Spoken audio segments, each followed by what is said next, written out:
Ni eneko sagastume naiz, antzolakoa naiz, eta 23 urte ditut.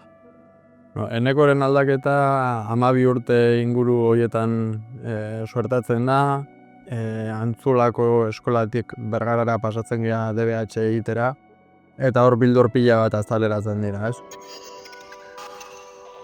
Nik uste 12 urtetako aldaketa hori, berez ez dala nahi bat, dala revelazio bat danaren aurka. Ezin dut gehiago presio honekin edo arrotz izate honekin, eta ez naute haul ikusiko. Pertsona nahiko sentsiblea kontsideratzen naiz, eta orain gai naiz ez, esateko. Baina momentuan, ez, eneko ahultasuna bai zera, ez. Eta pertsonaje bat sortzen duzu, pixkat indartsu zarela erakusteko, eta niri inork ez nau zapaltzen mezua bidaltzeko. Esango nuke nire gurasoek ez dakitela ezer. Suposatu gauza asko, baina jakin ezer, nik uste oso ondo tapatzen nuela, ez?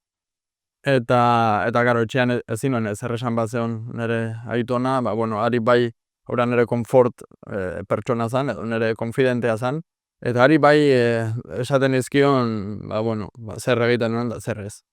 Beti esatezian, gaztelaniaz, ez? No te enganches.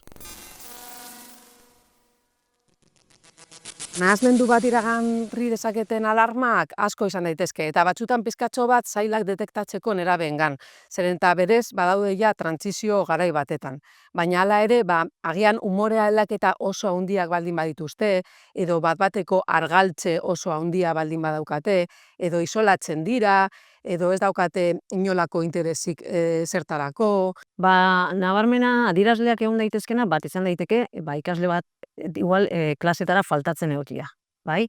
Beste adierazle bat izan daiteke baita ere, ikasle bat higiene aldetik zikina etortzeala, egun bat bai, eta hurrengoa ere bai, edo tristura baten sartuta da hola, edo adibidez jokabide arriskutsuak dituztela sumatzen baldin badituzu, eta batez ere, hoiek denboran zehar luzatu egiten baldin badira, eta intentsitate handikoak baldin badira, eta beraien egunerokotasunean eragina baldin badaukate, susmatu dezakezu agian nahaste bat izaten ari direla.